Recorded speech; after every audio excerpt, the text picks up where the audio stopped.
My parents threw me out on Christmas with nothing, not even letting me take a single thing, saying you can't do anything on your own. Desperate, I went to the bank to use the old card my grandfather left me.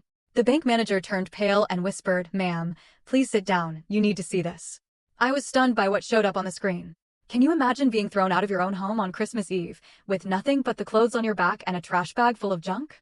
I thought my life was completely over, until a mysterious black card and a whispered secret from a bank manager made me question everything I thought I knew. I was standing barefoot on the porch, snow piling up around my toes. The Christmas lights behind me, blinking like they were mocking me. My mother's voice still echoed in my ears, sharp enough to cut through the freezing air. "You can't do anything on your own, Lena. Not one damn thing." Then, they shoved a trash bag filled with God knows what into my arms. A moment later, my father slammed the door so hard the wreath nearly fell off, and the lock clicked like a final verdict.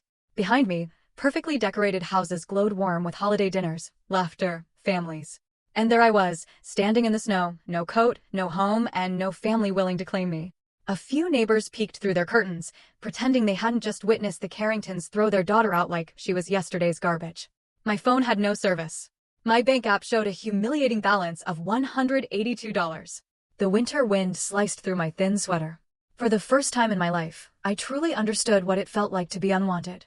And that's when my hand brushed the inside of my coat pocket, hitting something solid, cold, metallic, the old black card my grandfather gave me when I was 6. He told me to use it only when I had nowhere left to go.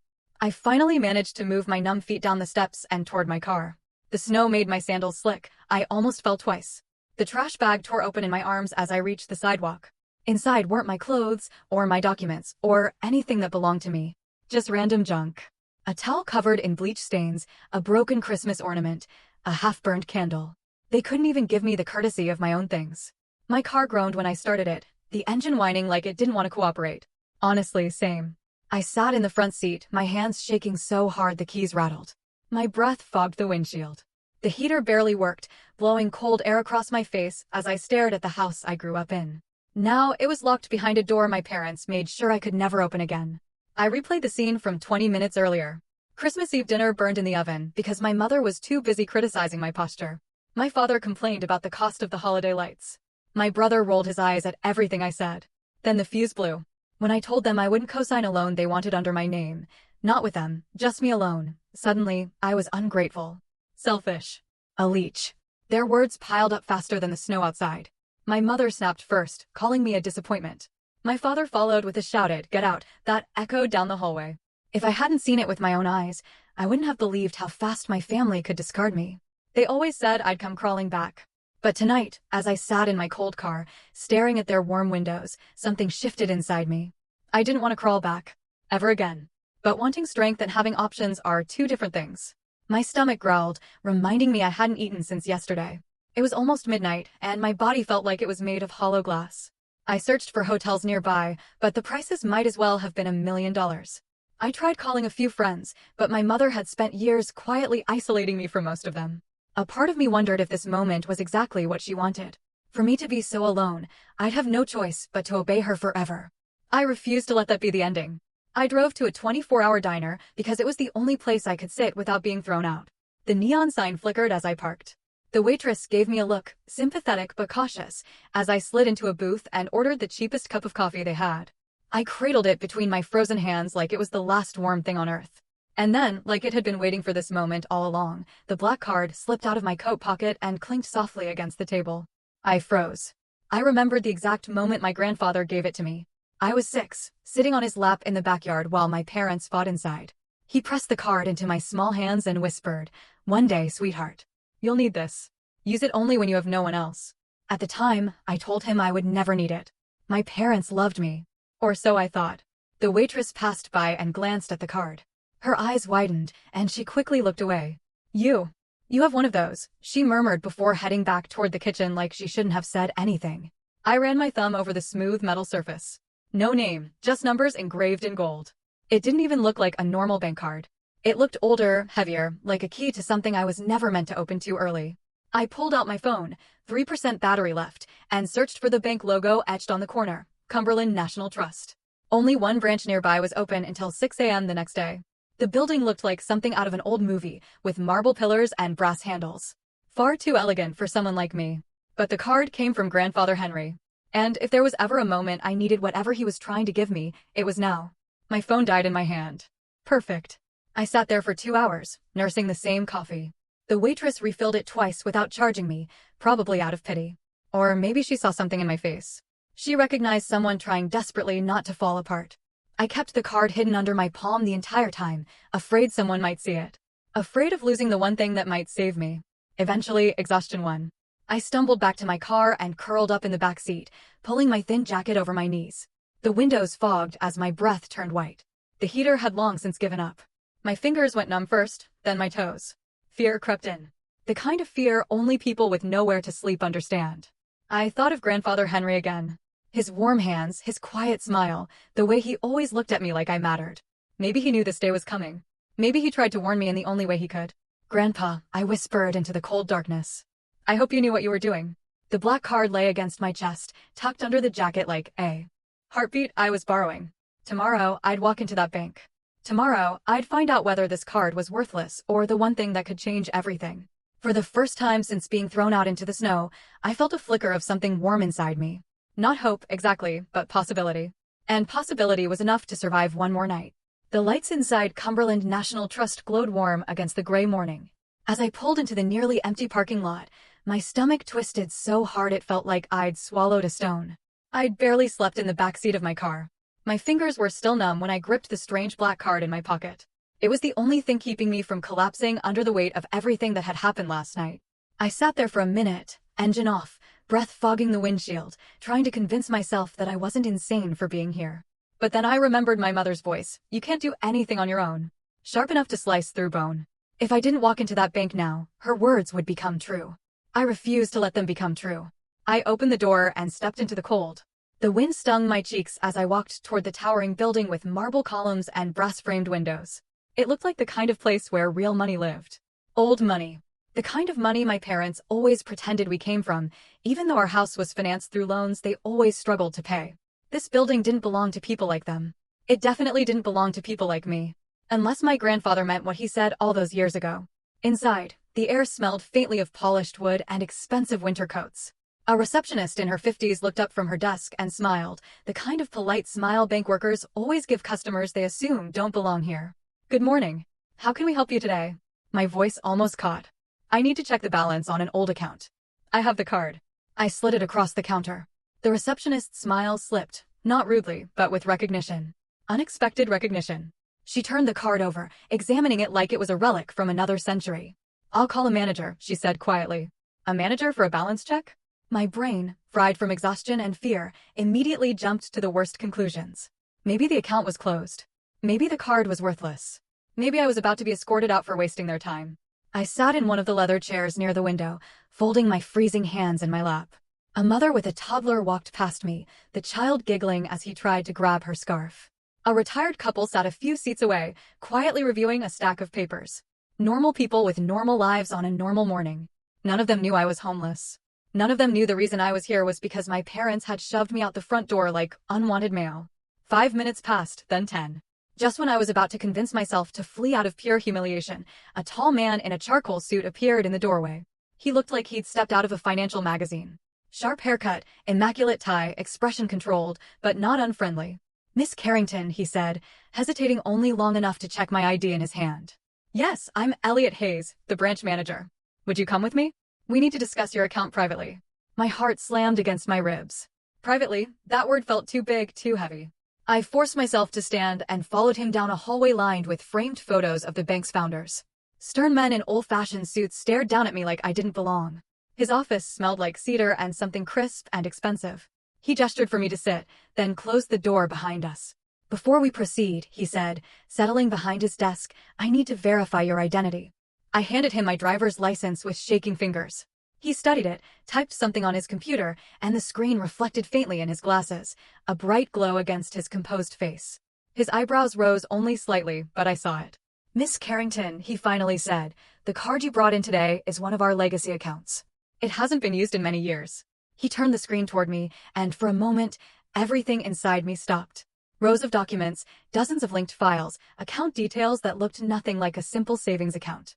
And at the top corner of the screen, something that didn't make sense at all. It's active, I whispered. Yes, Elliot said. Very active and very well protected. I swallowed hard. Protected from?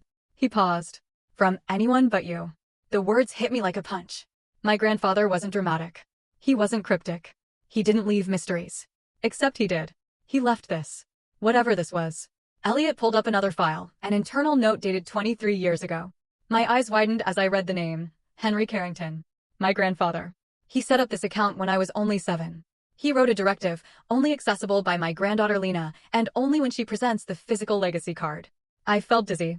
The room seemed too small, too bright, too surreal. Elliot leaned forward, his voice lowering slightly. Miss Carrington, before I show you anything else, may I ask why you decided to use the card today? I looked down at my hands. They were trembling again, but I didn't lean back or try to hide it. My parents kicked me out last night, I said quietly. On Christmas Eve. They didn't even let me take my things. I don't have money for a hotel. I didn't know what else to do.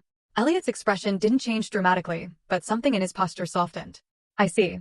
It was 2 small words, but they held something I hadn't heard in a long time. Respect. Or maybe concern. Or maybe compassion. Real compassion from someone who didn't know me, someone who didn't benefit from comforting me. I forced myself to stay steady. I don't even know if there's anything in the account. I just remembered my grandfather said to use it if I had nowhere else to turn. Elliot nodded slowly. He was very intentional about that. He clicked into another section on the screen. My stomach twisted tighter. The numbers flickered into view. For the first time in hours, I inhaled sharply. The breath felt like ice in my lungs. Is that? I could barely form the words. Is that the balance? Elliot didn't answer. Not immediately. He let the moment land, let the truth sit between us, and then he gently rotated the monitor all the way so I could see it fully. But I didn't. Not yet. Because I couldn't bring myself to look. I was terrified. Terrified it was nothing. Terrified it was something. Terrified of what either possibility meant. Finally, I forced my eyes to the numbers, and everything inside me folded. I blinked rapidly, unable to comprehend the digits, the commas, the length of the balance. My pulse spiked, a roaring in my ears, drowning out everything in the room. No, I whispered. That can't be right. Elliot. Voice was steady. It is. The air left my lungs all at once. My hands flew to my mouth. I gasped like someone pulled me out of deep water. Because the number on the screen wasn't small. It isn't even modest. It wasn't something I could explain away or rationalize. It was life-changing. It was unreal. It was impossible. I shook my head, breath hitching. My parents, they always said he had nothing. They said he lived off Social Security. They said he couldn't help me even if he wanted to. Elliot folded his hands. Your parents were not given access to this account. Ever. Your grandfather's instructions were explicit. My throat burned. My vision blurred. For years, I believed my grandfather forgot about me. For years, I believed my parents' narrative. That he didn't care. That he was confused. That he didn't love me. But he did. He loved me enough to prepare for the day they would cast me out. I pressed a trembling hand over my heart. I could feel it pounding, frantic and furious. I don't understand, I whispered. Why me? Why did he do all this for me? Elliot slowly opened a drawer and placed a sealed red folder on the desk between us. Because he wanted you to know the truth, he said softly. All of it. I stared at the folder. My grandfather's handwriting covered the top. For Lena, when you are finally free. My chest tightened. Elliot met my eyes. Miss Carrington, I think you should read this. And with that sentence, my entire life tilted on its axis. Elliot had turned the screen toward me slowly, as if he knew the numbers on it might break something open inside me. At first, the rows of digits didn't register. My brain tried to make sense of them, but I'd never seen numbers that long outside of corporate scandals or tech company valuations on the news. My breath stalled. My pulse skidded sideways. For a moment, I genuinely thought the monitor must be showing someone else's information, someone important, someone powerful, someone who wasn't me. But then Elliot spoke, his voice low and almost reverent. Miss Carrington, this is your account. My heart lurched so hard it hurt. I blinked at the screen again. $63.8 million. My hands gripped the armrests of the leather chair so tightly my knuckles turned white. The world felt like it was tilting, as if the floor underneath us wasn't marble, but ice about to crack. There has to be a mistake. I can't even pay for a motel room. I slept in my car last night, using a jacket as a blanket. I am the kind of person who measures grocery trips against how many days I can stretch a pack of pasta. And yet here I was, staring at more money than my parents had seen in their entire lives. I don't. My voice cracked. That can't be real. Elliot didn't smile, didn't comfort me, didn't sugarcoat. He simply nodded once, firmly. It's real. And this is only the liquid portion.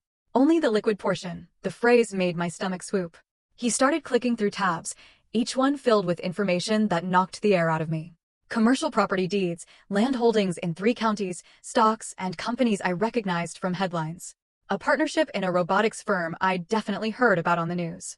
My grandfather, the quiet man who wore the same sweater for years, who ate canned soup for lunch, who insisted coupons were the cornerstone of a wise life, owned a fortune. More than a fortune, an empire. I was still staring when Elliot reached to the side and pulled a red folder from a locked drawer. He set it gently in front of me like it was something living. This contains the files your grandfather asked us to keep sealed until you came in with the legacy card. Legacy. That word hit me in the chest. My hands trembled as I opened the folder. The first thing inside was a handwritten letter addressed to me in my grandfather's looping script. The sight of his handwriting alone made my throat burn. But before I could read it, a line of text printed on the inside cover caught my eye. For Lena's eyes only. The truth about your parents. A cold ripple moved up my spine. Why would he? I started. Elliot gently cleared his throat. Miss Carrington, your grandfather was very deliberate. You were meant to know everything once you were no longer under their control. Under their control. Hearing someone else say it made bile rise in my throat. My parents weren't just strict. They weren't just protective. They were suffocating, manipulative, controlling in ways I could never fully articulate. I turned the page. A timeline appeared, month by month, year by year. Documentation of my grandfather's last decade. Medical reports showing he was mentally competent. Banking notes, legal communications, every detail carefully recorded in case he ever needed to prove his decisions. My parents always said he was confused, fading, losing touch with reality.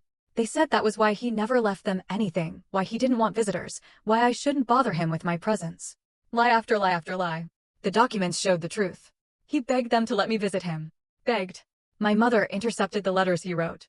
The folder contained scanned copies. Letters I never saw. One read, "My sweet girl, I miss you every day. They won't let me see you. I don't know why, but please remember I love you more than life itself." A tear hit the page before I could stop it. My vision blurred. I gripped the folder like it was the only solid thing in the room. "I never got any of these," I whispered, my voice cracking. "I know," Elliot said softly. "Your grandfather suspected they were intercepting them." I turned another page.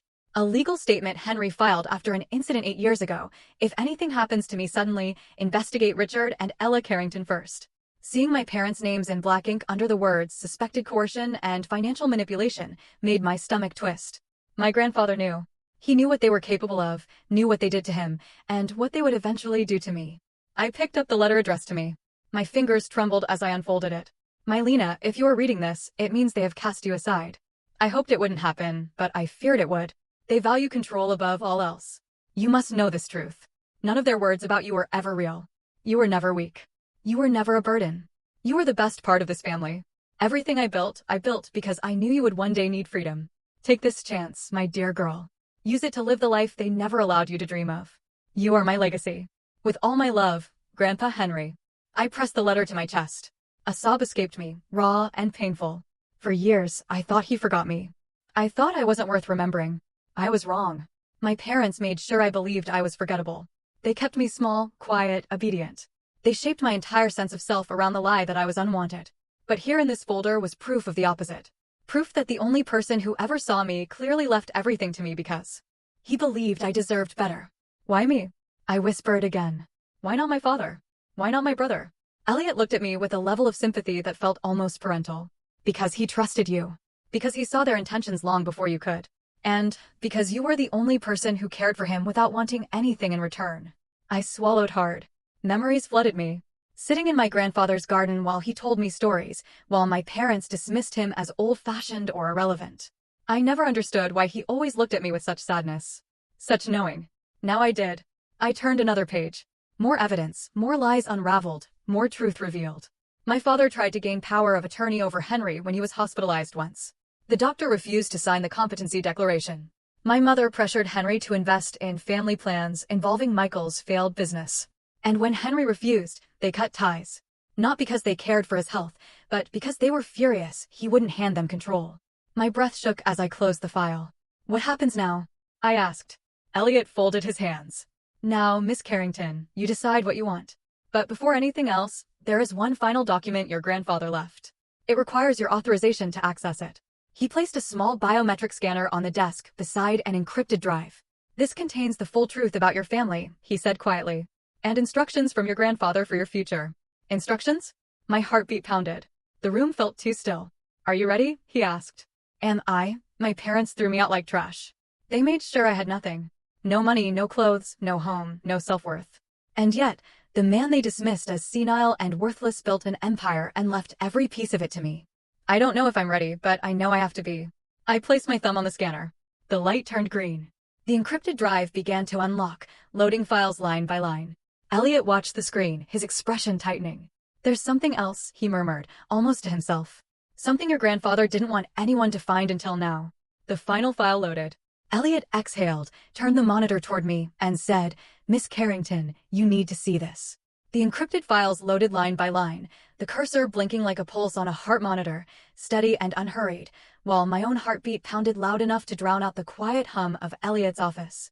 I tried to breathe normally, but it felt like every breath hitched in my chest. When the screen finally stopped flickering, Elliot angled the monitor toward me. Miss Carrington, he said softly.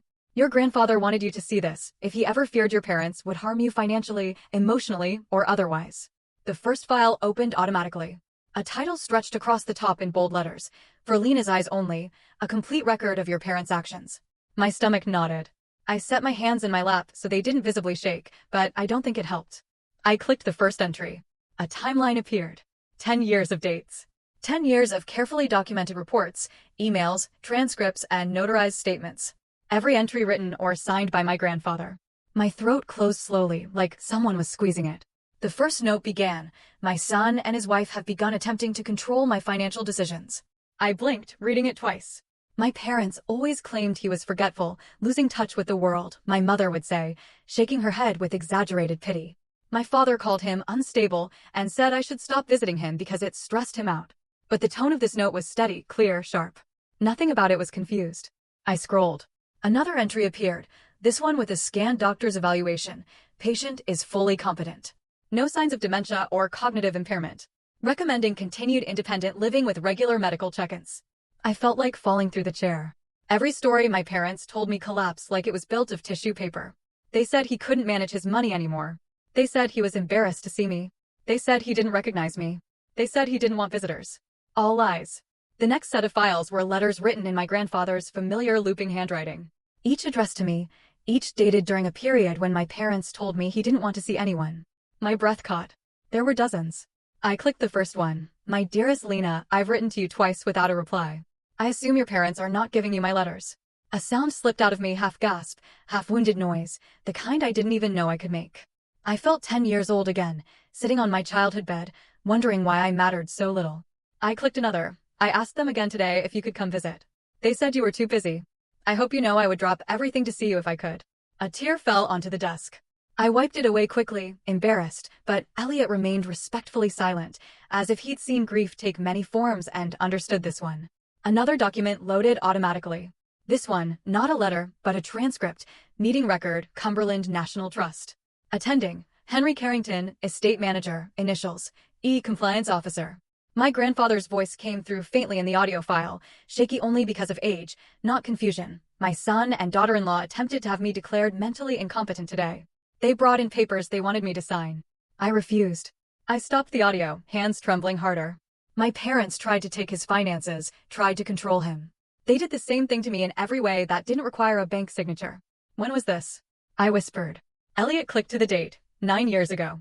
The year I graduated from high school, the year they forbade me from visiting him for his own good. It wasn't for his good. It was because he stood between them and access to his money. I scrolled again. More documents, more proof. A physician's note. Adult children appear motivated by financial gain, not concerned for patients' well-being. Recommend legal barriers be reinforced. My pulse was so loud it thudded in my ears. Elliot shifted slightly in his chair. Your grandfather was very clear that you were the only person he trusted. I swallowed hard. Why didn't he tell me any of this? Why didn't he warn me? He tried, Elliot said gently. Your parents cut off all channels of communication. I closed my eyes. They didn't just isolate him. They isolated me from him. From the one person who truly loved me. I turned to the next section labeled, Attempted Financial Takeover, Incident Record. Inside were scanned copies of bank statements, legal notices, and a formal report filed by my grandfather. They tried to gain full control of his assets by claiming he was unfit. They demanded the bank release his accounts to them. They even tried to move. money into a family-managed trust with themselves listed as primary beneficiaries. My stomach churned as I read the note my grandfather added beneath the report: "Protect Lena from them if anything happens to me." The words burned. I kept scrolling. Another cluster of documents revealed how my parents began portraying him as unstable to their friends, neighbors, the community, poisoning the reputation of the one person who saw straight through them. Emails between my mother and father appeared, ones I was never meant to see. Sentences jumped out at me like venom. "He needs to give us control or he'll waste everything on nonsense. We deserve access after everything we've done. If Lena keeps visiting him, he might leave her something." Everything finally, painfully, horribly made sense. The sudden shift in their rules, the guilt-tripping, the coldness, the moments where they forgot to tell me he called, the pressure to distance myself from him. They did it because he loved me, and because they hated that. My throat stung. I scrolled again. This time a map popped up. An aerial view with red markings, circles, hand-drawn arrows. Beside it, a typed label: "Properties to be transferred to Lena under protective trust." There were 10 markers. 10. Not just money, not just stocks, land, rented buildings, a stake in a robotics company. He built something massive and hid it from the very people who wanted to exploit him. I opened the final document in the folder. A note handwritten in faint, shaky ink. "My darling Lena, if you are reading this, then what I feared has happened. They have done to you what they tried to do to me. Do not let them back into your life. They will only take and take and take until there is nothing left of you. Use what I've left you to build a life of your own choosing. You have always deserved more than they ever gave you. I'm sorry I couldn't protect you more, but I prepared everything so that when they showed who they truly are, you would finally know who you truly are. Not their child. Not their burden. Not their failure. My legacy. Henry." I was shaking so hard I could barely hold the letter. For years, I thought I was unwanted, a disappointment, a problem, a burden too heavy for my parents to tolerate. But none of that was true. They weren't pushing me away because I was unlovable. They were pushing me away because they were terrified of what I might inherit, both financially and emotionally. What I might know. Who I might become. The door behind me clicked softly as Elliot stood. "There is one more step," he said, his voice still gentle. "Your grandfather created multiple layers of protection. To access the sealed vault containing the rest of his instructions, legal, financial, and personal, we need your biometric authorization." My head spun. "There's more?" "Yes," he said. "Much more." I looked at the black card on the desk. The strange weight of it. The way it hummed with something like memory. My whole life I believed the story my parents fed me. Today, that story ended. And the real one began. I straightened in the chair, wiping my tears with the back of my hand. "Show me what he left," I said. Elliot nodded and powered on the biometric scanner. The future glowed on the screen, waiting for me to claim it. I walked out of the bank with the red confidential folder pressed tightly to my chest. Snowflakes melted against the thin fabric of my sweater. The cold barely registered. My mind was too full, too loud, bursting at the seams with everything I had just learned. $63 million. Properties. Investments. Letters my parents stole. A lifetime of truth, buried under years of lies. My entire world had broken open inside a marble office with brass fixtures and gentle lighting. I felt shaky, electrified, weightless. In the worst and best way. I reached my beat-up car, slid into the driver's seat, and didn't start the engine. I just sat there, gripping the steering wheel, forehead against the leather. The parking lot around me blurred through the frost gathering on the windows. For a moment, I closed my eyes and just breathed. I wasn't broken. I wasn't worthless. I wasn't what my parents said I was. I had proof. But with that proof came a new terror. What now? The black card rested in my pocket, warm from my touch. I pulled it out, running my thumb along the engraved gold numbers. My grandfather had known. He prepared for this. He had expected this. And that thought both comforted me and shattered my heart. 10 minutes passed, maybe 20. Eventually, I forced myself upright, wiping my face. I wasn't going to collapse in a bank parking lot. Not when I finally had something resembling power. My phone buzzed suddenly. Unknown number. "We need to talk." My stomach twisted. I blocked it before the fear could get a foothold. I turned the key and drove. The farther I got from the bank, the more surreal everything felt. It was like I was floating above myself, watching a version of me I barely recognized. The Lena who drove to the diner last night was homeless, desperate, shaking in the cold. The Lena leaving Cumberland National Trust was something else entirely.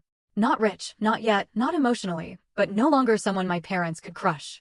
Eventually, I pulled into the parking lot of a small cafe I used to visit in college. Warm lights, fogged windows, the lingering smell of cinnamon and roasted coffee drifting out the cracked door every time a customer entered. I needed to sit. To think. To breathe like a human being and not a creature running from the wreckage of my own life. Inside, a Christmas tree glowed in the corner, decorated with mismatched ornaments from local school children.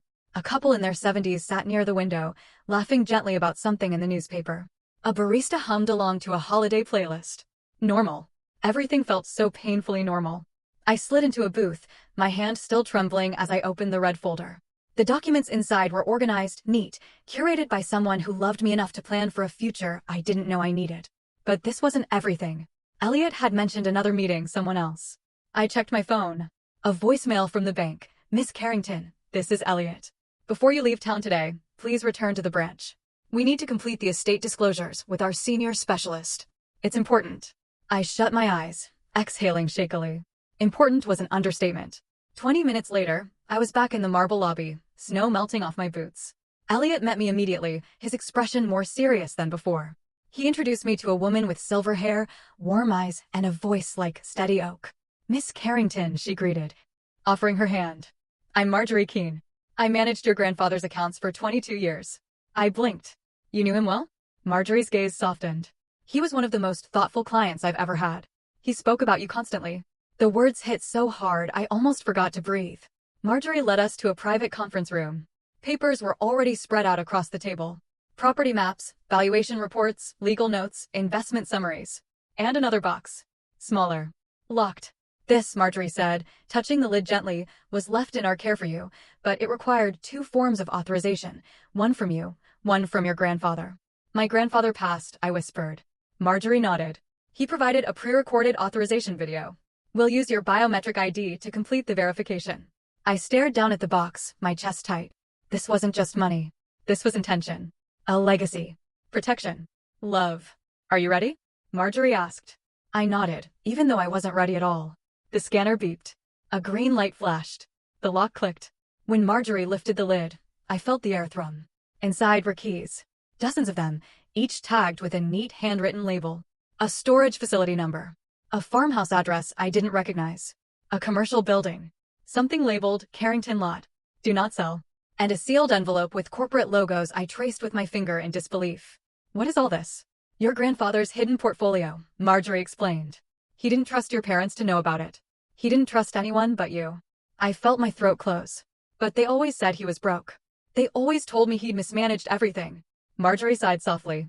Your parents tried to take control of his estate a decade ago. When they failed, they turned to misinformation. Misinformation? A polite word for lies. I reached into the box, pulling out an envelope labeled Atlas Robotics Partnership. I blinked at it. I've heard of this company, I whispered. It's worth several billion now, Marjorie said. Your grandfather was one of the original private investors. He saved them from bankruptcy in the late 80s. The room tilted. He never sold any shares. No, she confirmed. He left the entire stake to you. I had no words. None. My grandfather wasn't just financially secure.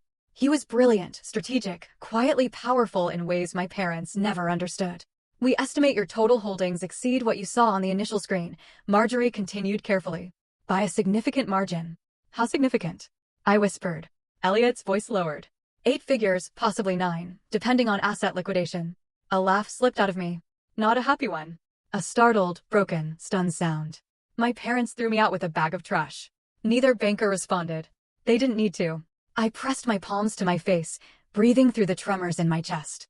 My parents' last words still echoed in my skull. Useless, weak, worth nothing. But all along, the truth was the opposite. My grandfather had believed I was worth everything. When I lowered my hands, Marjorie pulled out one more document. Thin, delicate. Before his passing, she said, your grandfather filed a protective clause. In the event your parents, or any party acting on their behalf, attempted to seize your inheritance, we were instructed to alert legal counsel immediately and place security measures on your access. Legal counsel? I echoed. Yes, your grandfather retained an attorney specifically for your future interests. Vivian Rhodes, one of the best in the state. I blinked. Why would I need? The question broke off because I suddenly understood. My parents. They always tried to take control of things that weren't theirs. Even when I was a child. Even when it meant hurting someone. My grandfather had known they might turn that greed toward me one day. He prepared for a war I didn't know I was living in. Elliot slid a sleek black business card across the table. Vivian Rhodes, inheritance protection and high-risk asset disputes. I picked it up, the card heavier than it looked. Call her, Marjorie said gently. She'll guide you through the next steps. Next steps. I repeated faintly. There are more steps? Elliot nodded, his gaze steady. Your parents will likely attempt something once they realize they no longer control you, especially if they ever learned about this account. A chill ran across my skin. You don't think they already suspect something? I think, Elliot said carefully, your arrival at the bank may trigger movement on their end. My phone buzzed in my pocket. Unknown number. We heard you stopped by the bank. Call us now. My blood turned to ice. Elliot's expression hardened. Miss Carrington, do not speak to them. Not directly, not through intermediaries. Not at all. I swallowed. What do I say if they reach me again? Marjorie answered calmly. You say nothing. I closed the folder gently. I didn't feel powerless anymore. Terrified, yes. Overwhelmed, absolutely. But powerless? No. My grandfather had given me a path out of the life my parents tried to trap me in. He had laid out the truth, brick by brick, for me to follow. I stood. Set the meeting, I said, gripping Vivian's card. I'm ready. Elliot nodded once, approvingly, and as I walked out of the bank into the falling snow, the world didn't feel so impossible anymore. Hard, yes. Dangerous, absolutely.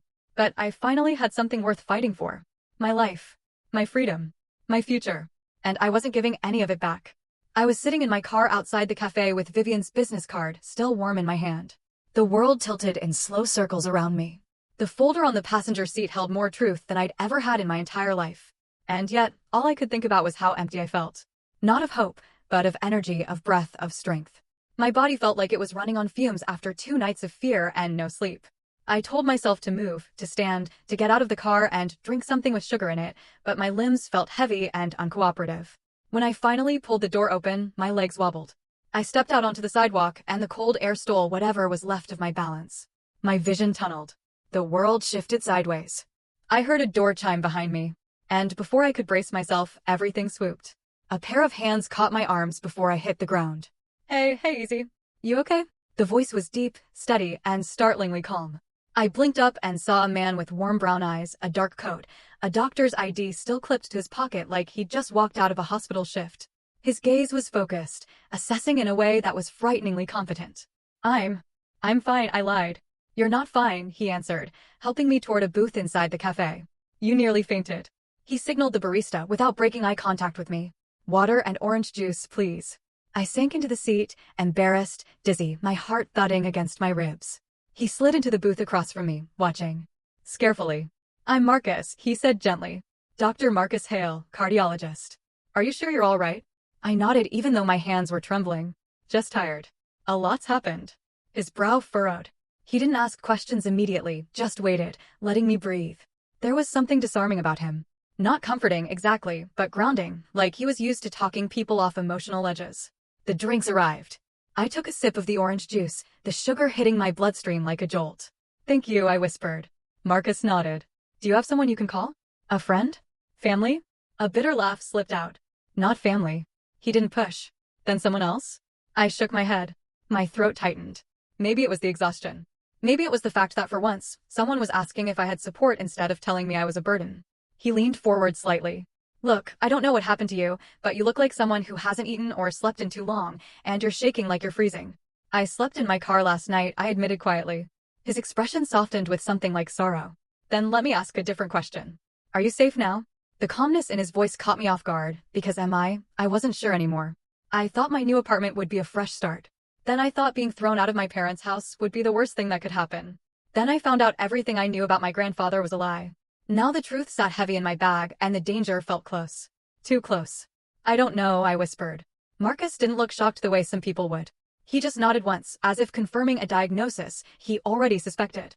All right. Tell me what you need. The question unraveled something inside me. No one had ever asked me that. Not my parents, not my brother, not anyone who was supposed to care. I need. My throat tightened. I need a place to think. I need to figure out my next steps. Then let's start with getting you warm and fed, he said. Everything else can come afterward. He signaled for a menu even though I didn't ask for one. I tried to protest, but he held up a hand. I'm not doing this out of pity, he said gently. You just nearly collapsed. Let a doctor worry about you for 10 minutes. I nodded, because arguing felt impossible. As I sipped the orange juice, Marcus studied me with a kind of quiet attention that felt more like a blanket than an interrogation. You look like someone who's carrying too much by yourself, he murmured. I swallowed hard. My parents kicked me out last night. His face shifted, anger flickering briefly before he reined it back. I'm sorry, he said softly. No one deserves that. The simplicity of the statement made my eyes sting, because that's what I needed to hear last night. That I didn't deserve it. Not silence, not coldness, not the sound of the deadbolt sliding into place while snow soaked my socks. I took another shaky breath. They threw out a trash bag and said I could take whatever fit. It wasn't even my stuff.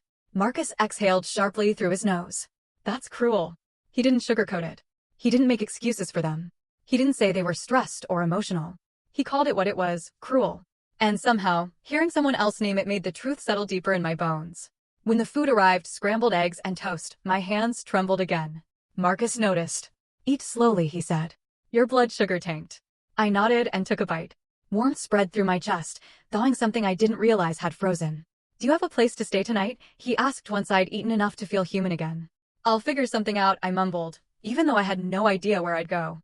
He sighed quietly, not frustrated, more like concerned.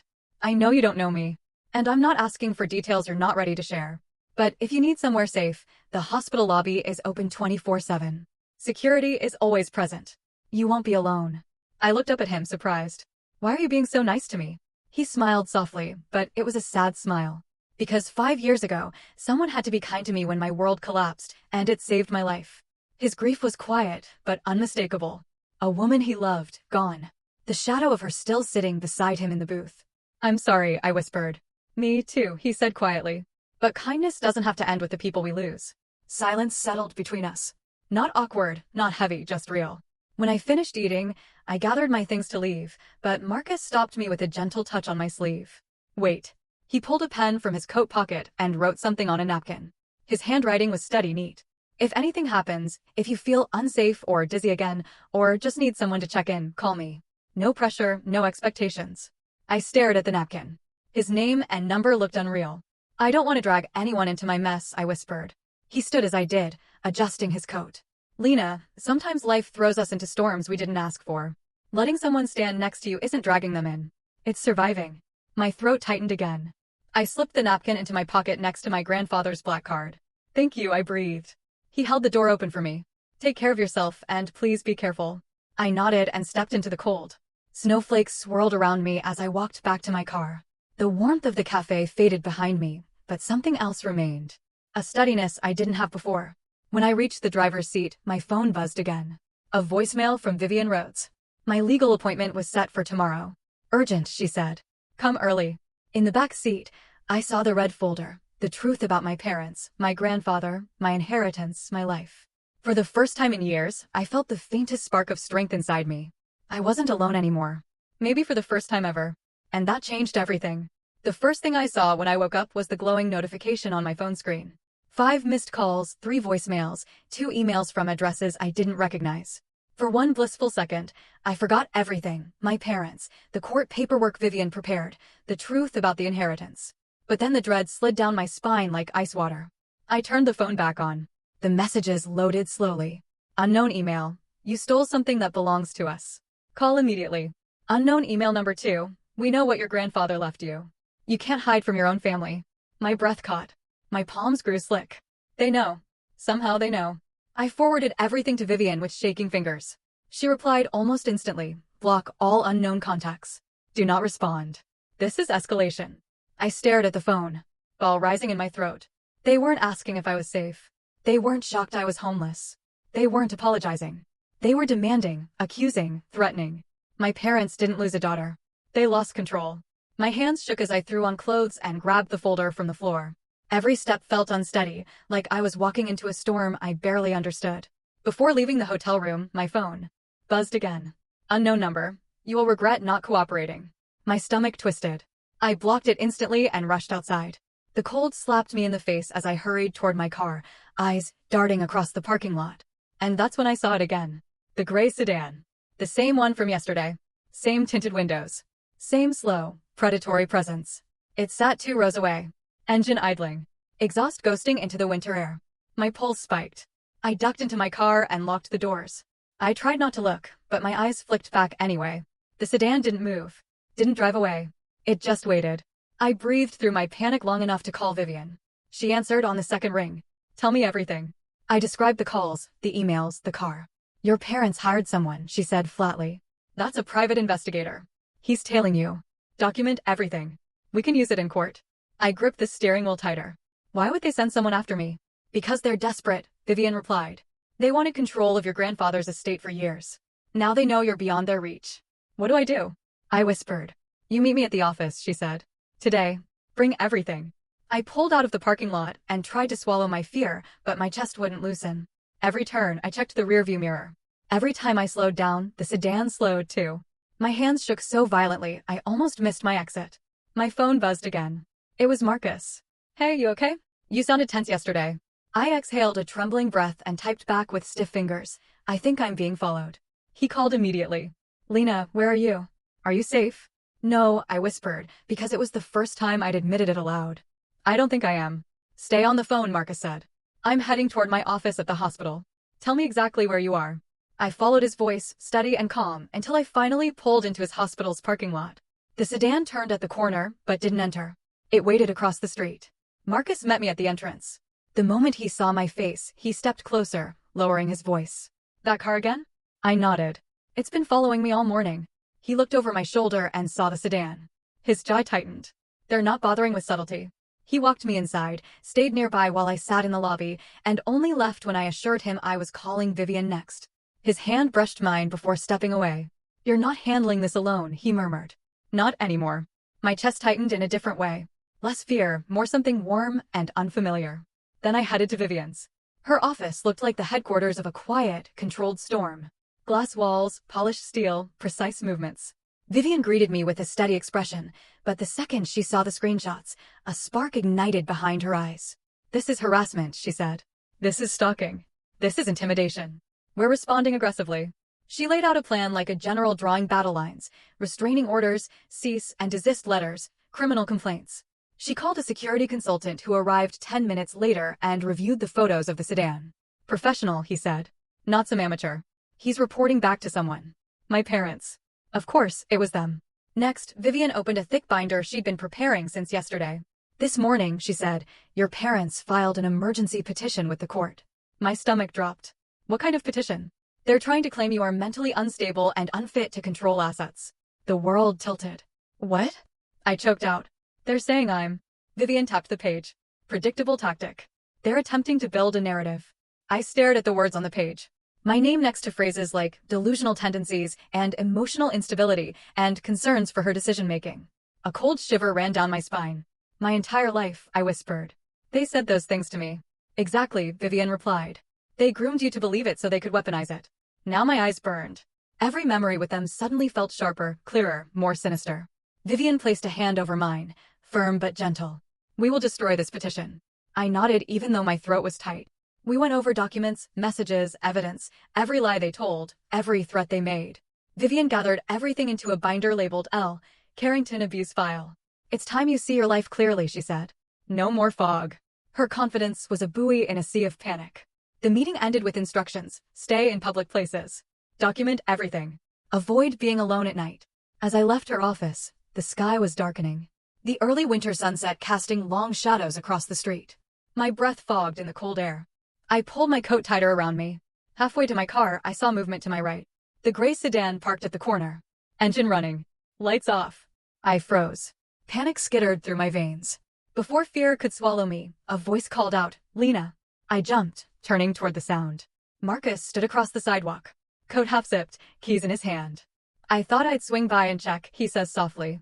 You didn't answer my last text. The relief was so immediate and overwhelming, my knees nearly buckled. Marcus followed my gaze, saw the sedan, and stepped closer. His expression darkening. That's him, I whispered. The one following me. Marcus didn't hesitate. He pulled out his phone and snapped a photo. Then he moved in front of me, protective, shoulders rigid. You are not touching her, he said under his breath. Not loud enough for the driver, but loud enough for me to hear. To feel safe.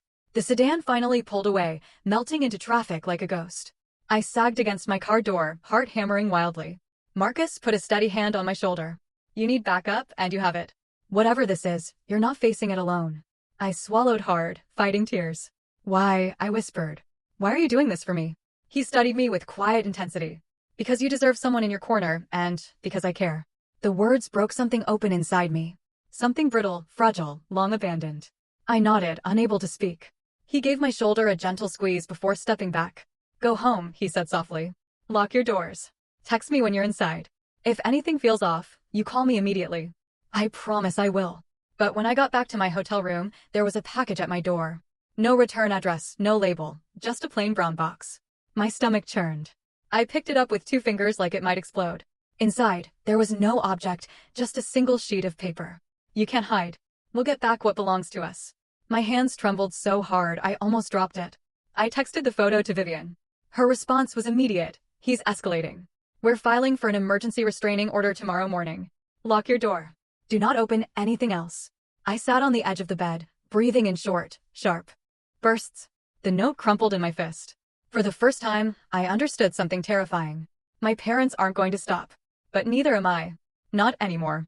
The judge's gavel hit the bench with a sharp crack that echoed through the courtroom. Suddenly, every molecule of air felt too thick to breathe. I gripped the edge of the table so tightly my fingers ached. Vivian stood beside me, calm and terrifying in her navy suit, her presence radiating the kind of controlled power my parents never imagined I'd have on my side. Across the aisle, my mother adjusted her pearl necklace with a trembling hand, while my father stared at me like I was a stain he could scrub off the family name. They looked smaller than I remembered, desperate, cornered, and still somehow arrogant enough to think they could win. All parties are present, the judge said. His voice was clipped, like he was already annoyed.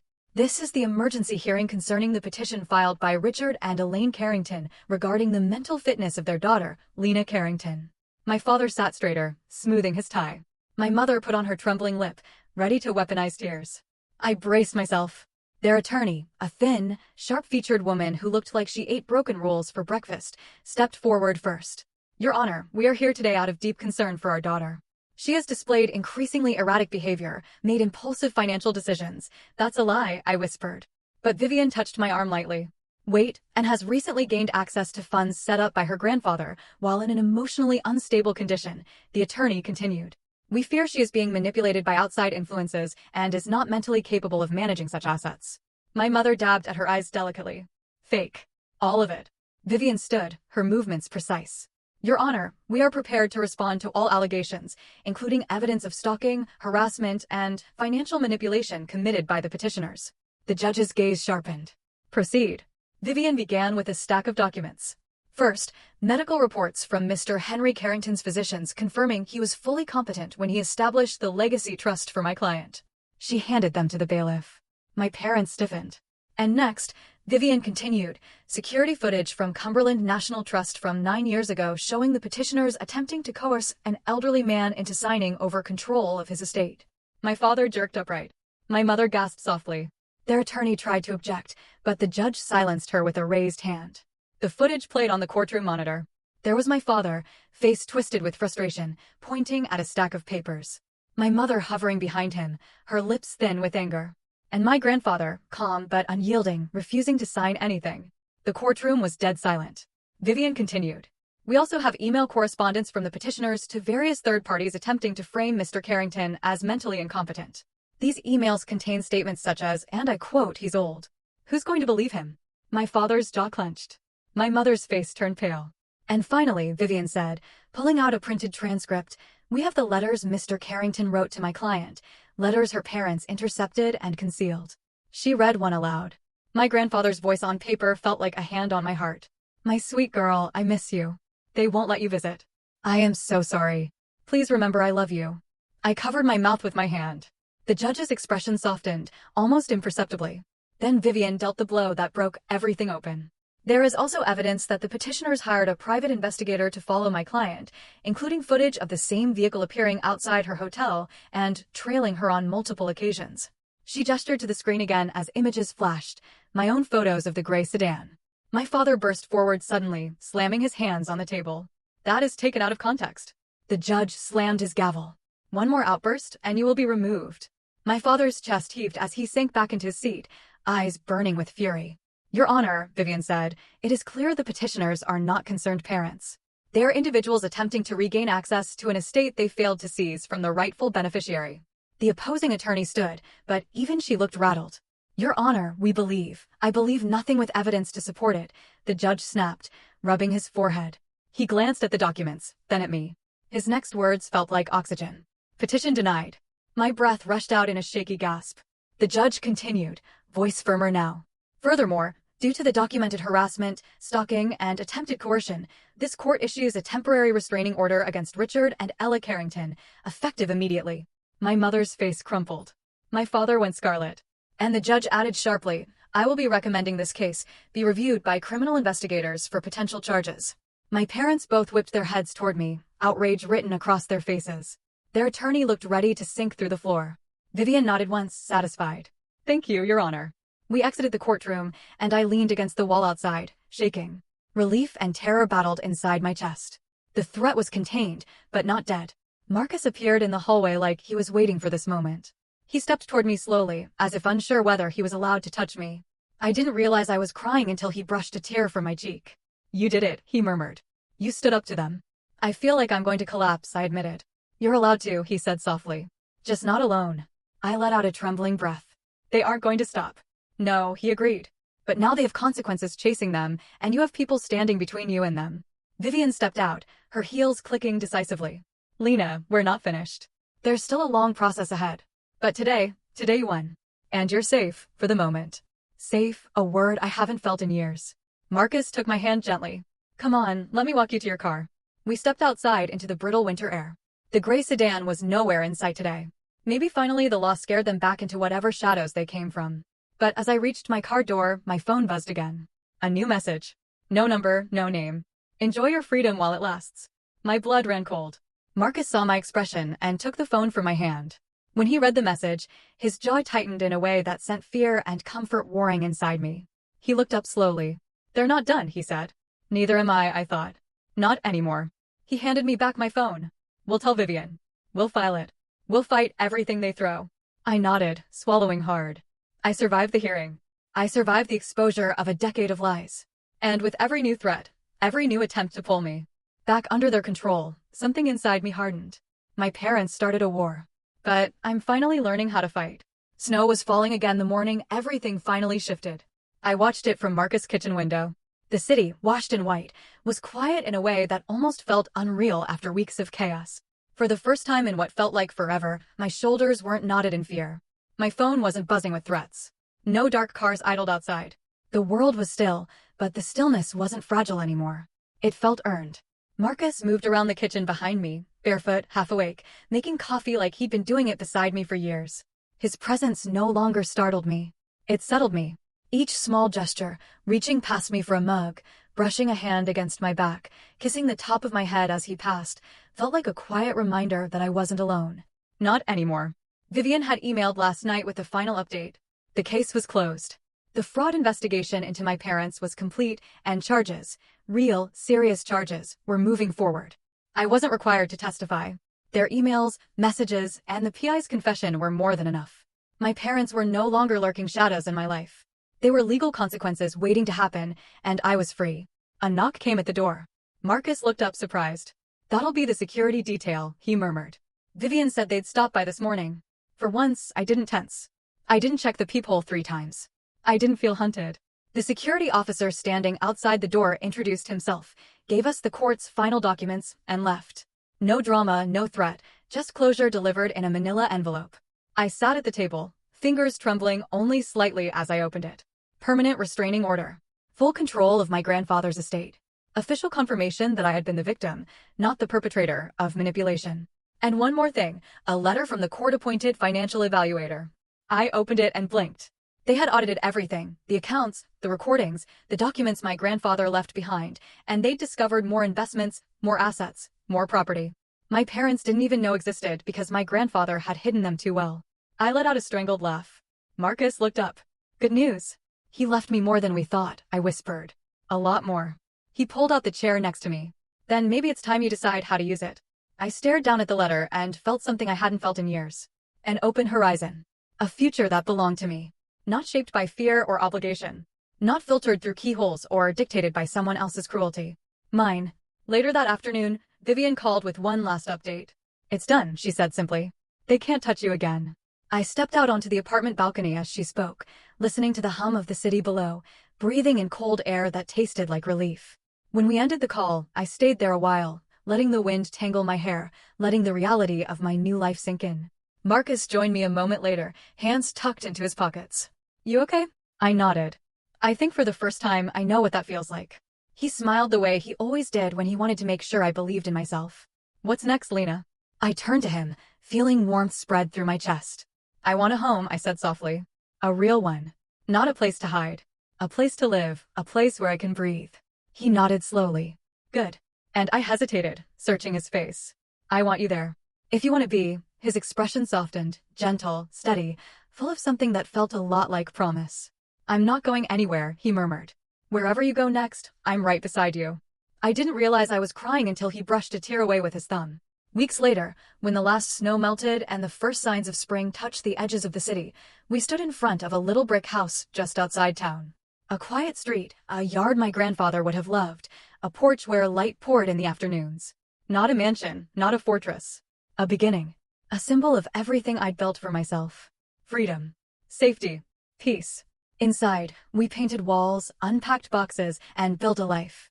Marcus filled the kitchen with laughter and music. I filled the shelves with books and the windowsill with plants. The security system was state-of-the-art, not because I lived in fear, but because I finally valued myself enough to protect my future. And sometimes, when the sun slanted just right and the world felt particularly gentle, I could almost feel my grandfather in the house with me, watching over me the way he always wanted to. I visited his grave one morning in early summer. The air was warm, and the flowers I brought rustled softly in the breeze. You were right, I whispered. About all of it. Thank you for believing in me before I ever learned to believe in myself. I laid the flowers down and rested my hand against the cool stone. I'm okay now, I said. I'm finally okay. As I walked back to my car, I felt lighter, stronger, whole. And when I got home, my home, Marcus was waiting on the porch, smiling the way someone smiles when they know they've found the place they're meant to stay. If you've made it this far, thank you for sharing this journey with me. This story taught me that even when your own family betrays you, you can find strength, truth, and genuine connection in the most unexpected places. Have you ever faced a moment where everything you believed was shattered, only to find a new path forward? Tell me what you think, I really want to know.